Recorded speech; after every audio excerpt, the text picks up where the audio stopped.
Diplomatie, Oligui Nguema chez Ouattara, l'axe des putschistes? Telle est notre grande interrogation.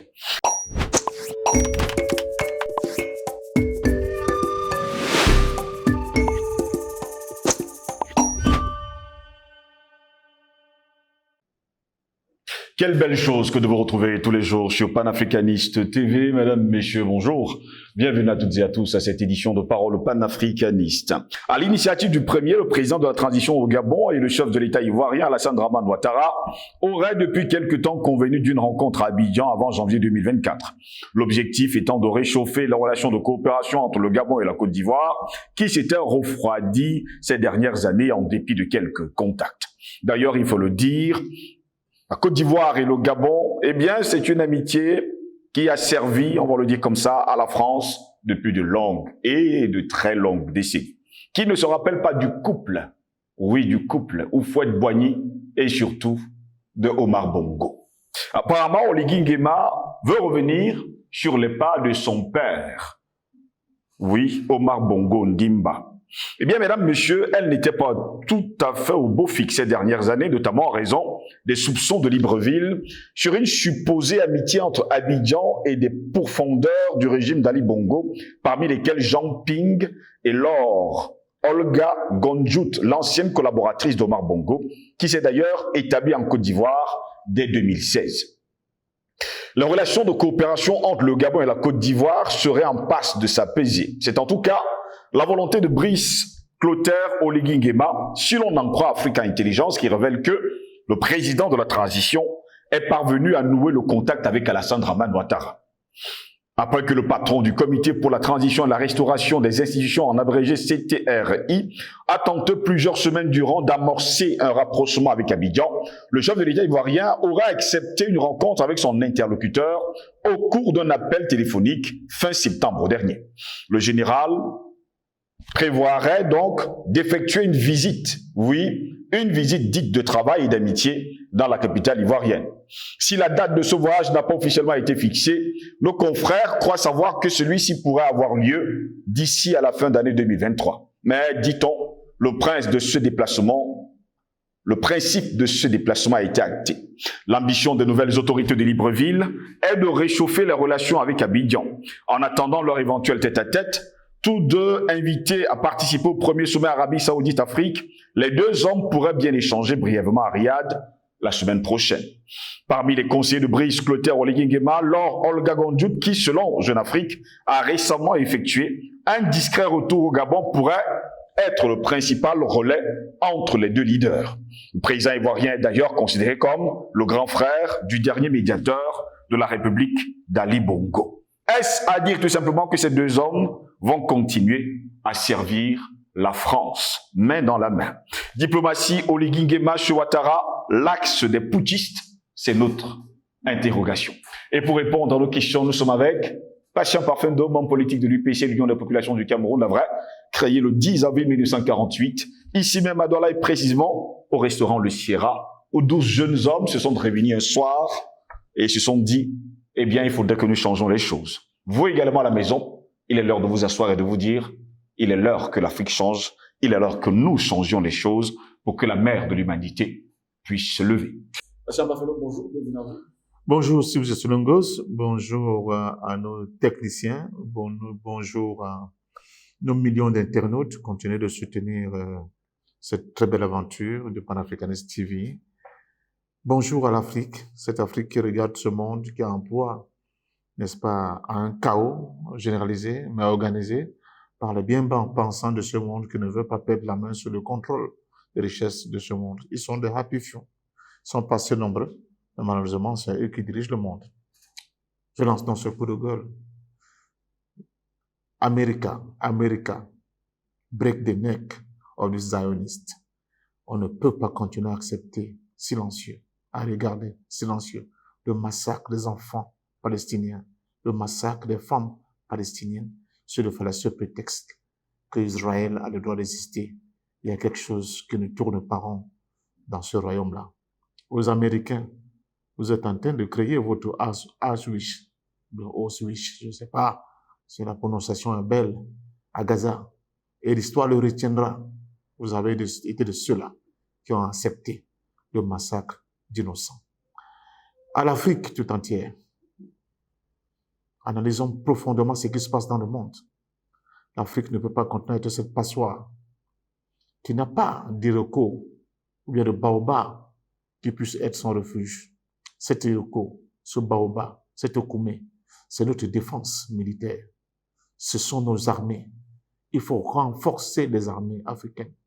Il faut commencer dès le primaire à inculquer la formation, la discipline de la formation militaire à nos enfants. Aucun de nos enfants ne doit être mis de côté dans cette tâche. Elle est importante, à moins que physiquement et sur le plan de la santé, qu'il ait des défaillances. Mais sinon, tous les Africains doivent être des soldats de la patrie africaine. Je dis bien tous les Africains. Nous devons commencer par là. Dans une armée, il n'y a pas que ceux qui tirent avec un fusil. Il y a aussi que ceux qui réfléchissent, qui peuvent créer des drones, qui peuvent maîtriser le temps à travers la météo, qui peuvent être des chimistes, qui peuvent être des historiens, qui peuvent être des physiciens et des mathématiciens pour créer l'innovation militaire et permettre à leur peuple de résister mieux. Sans cette armature du peuple debout en armes pour défendre les intérêts de notre continent, j'ai bien peur. J'ai bien peur que l'Afrique, une fois de plus, renoue avec un autre cycle d'esclavagisation de ses enfants. Et ça ne sera plus faute de ne l'avoir pas perçu. Ça sera faute de n'avoir pas le courage de le dire. Merci pour cette invitation. Très heureux de vous avoir, patient, parfait de encore ce matin. Diplomatie Oligui Nguema chez Ouattara, l'axe des poutistes. Je vais revenir. Je ne sais pas pourquoi les Camerounais ont cette tendance à toujours taper sur Oligui Nguema. Moi, je ne pense pas que ce soit vrai.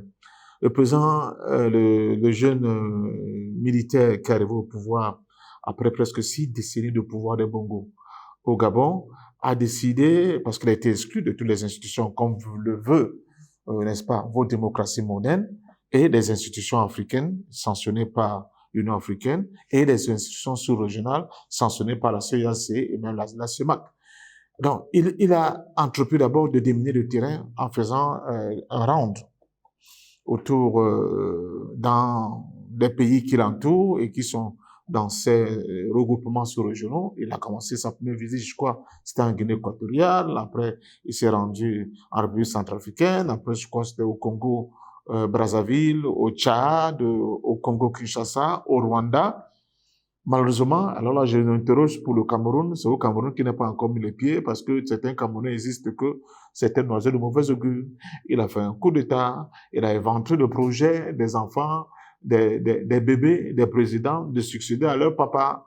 Il a foutu en prison le fils du président. Il a foutu en prison la première dame. Donc, j'ai vu des acteurs politiques camerounais, des influenceurs, des hommes de médias, dire ouvertement que Oligui Nguema ne serait pas le bienvenu au Cameroun parce qu'il serait porteur de malheur. Alors, si c'est ça qu'on reproche à Oligui Nguema, allons-le savoir. Mais sinon, le développement que vous avez tout à l'heure indiqué à travers ce journal qui vous a aidé à monter cette thématique, nous sommes dans les supputations. Rien n'est encore avéré. On nous dit, il se dirait, il semblerait qu'ils vont se rencontrer, mais ce n'est pas ça le problème. Le problème, c'est que aujourd'hui au Gabon, les retraités gabonais qui étaient sans leur solde, parce que Madame Sylvia Bongo, n'est-ce pas, devait aller faire ses emplettes à Paris, on dépensait presque 2 milliards par tournée, n'avaient pas leur pension de retraite. Eux, ils n'avaient pas leur pension de retraite. Ils ont leur pension de retraite depuis que le petit Oligui Nguema, excusez-moi le mot petit, le président Oligui Nguema est monté au pouvoir, parce que c'est un jeune frère. Ils ont leur pension de retraite. Les enfants qui vont à l'école, le Gabon c'est petit. J'ai dit qu'en Afrique, l'école doit être même gratuite. On doit pousser nos enfants c'est-à-dire que l'école doit être obligatoire et gratuite pour tous les enfants africains. On doit les pousser à aller acquérir des connaissances. Alors, le feu Omar Bongo avait trouvé bon que ils ont de l'argent, il faut accorder des bourses aux enfants. Le clan qui a été mis de côté et que des gens continuent de pleurer, pourquoi on a fait un coup d'État contre eux, ils ont supprimé ces bourses aux enfants. Oligui Nguema les a restaurées. Le livre scolaire, il est gratuit. Tous les enfants gabonais aujourd'hui ont le livre scolaire gratuitement pour pouvoir continuer à apprendre. Les bongos, avec Madame Sylvia, plus de 200 milliards trouvés chez elle. Je ne parle pas de fils Nouroudine. Les 9 milliards, les gardes de corps, les directeurs de cabinet, chacun c'était en termes de milliards qu'on a vu les cantines sortir. On n'a pas touché encore à leur compte. Alors si vous me dites que c'est pour cela qu'il faut tuer Oligui Nguema, je vous dis non. Oligui Nguema a raison. Il avance avec le matériau qu'il a. Il avance avec son expérience. Pauvre, peut-être, ce n'est pas au niveau de ce que nous aurons souhaité. Mais déjà, interrogeons les Gabonais.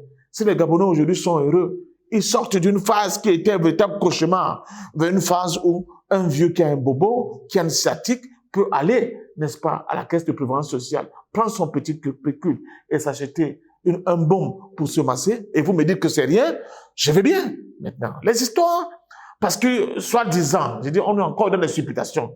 Il ira voir Ouattara. Mais moi, j'ai vu des trucs dans les pays que nous supportons, dans les régimes que nous supportons. Nous soutenons beaucoup. J'ai vu au Cameroun, à l'Assemblée nationale, à la présidence, M. Guillaume Soro, criminel, les mêmes rouges de sang des Ivoiriens, être reçu en grande pompe à Yaoundé. Je n'ai pas entendu beaucoup de gens crier. Je n'ai pas entendu beaucoup de gens crier. Guillaume Soro, de la Côte d'Ivoire, le complice de M. Alassane Dramane Ouattara, maintenant apparemment il crie partout que Ouattara veut le tuer. Ouattara veut l'extrader. Il a échappé à un kidnapping à l'aéroport d'Istanbul. Mais alors, quand il tuait les Ivoiriens, où étaient ceux-là maintenant qui veulent dire qu'Oligui Nguema, soi-disant parce qu'il y aurait une quelconque supputation de rencontre avec Ouattara, pose problème? Ils étaient où? Où étaient-ils? Où étaient-ils? Ils ont dit quoi?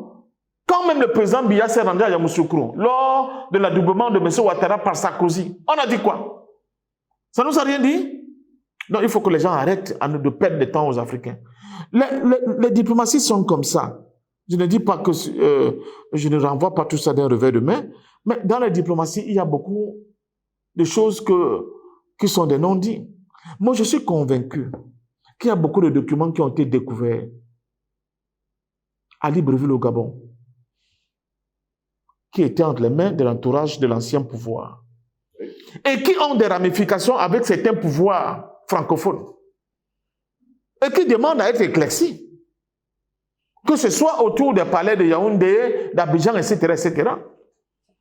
Parce que l'une des questions que vous n'abordez pas, c'est que Libreville et Mme Sylvia Bongo, elle était indexée, c'est pas moi, ce sont les services de renseignement français qui l'ont dit, était devenue l'une des matahari du trafic de drogue, de la cocaïne en Afrique.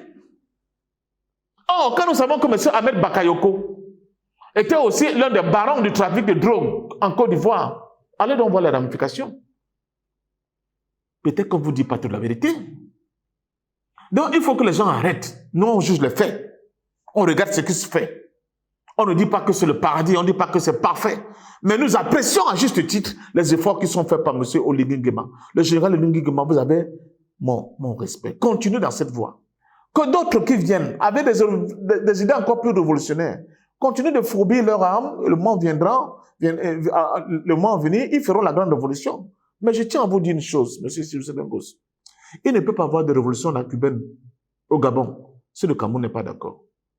Si quelqu'un ne veut pas le comprendre, ça veut dire qu'il ne lit pas la géopolitique de l'Afrique centrale. C'est le Cameroun qui donne le là.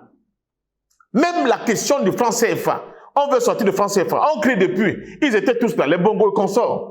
Personne n'a bougé. Maintenant, je suis comme vous allez demander que pourquoi Oligui Nguema ne sort pas de franc CFA. C'est à lui de le faire.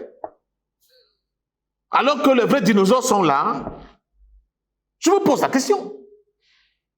Et je vous dis, Oligui Nguema tente de dire aujourd'hui qu'il sort de franc CFA, demain il lui fait un coup d'un coup de temps. C'est un tchotchoro. C'est au baron de la sous-région de donner le là. Il ne va que s'arrimer à cette dynamique-là. Sinon, on est en train de faire un débat sur le sexe des anges. Ou bien parce qu'on n'aime pas quelqu'un. Ou bien parce qu'Oligui Nguema a renversé Ali Bongo et les prébendes que le clan Ali Bongo distribuait de gauche à droite. Donc il faut le tuer à tout prix. Je dis non. Moi, je juge l'attitude des Gabonais qui sont contents. Il a ouvert les portes.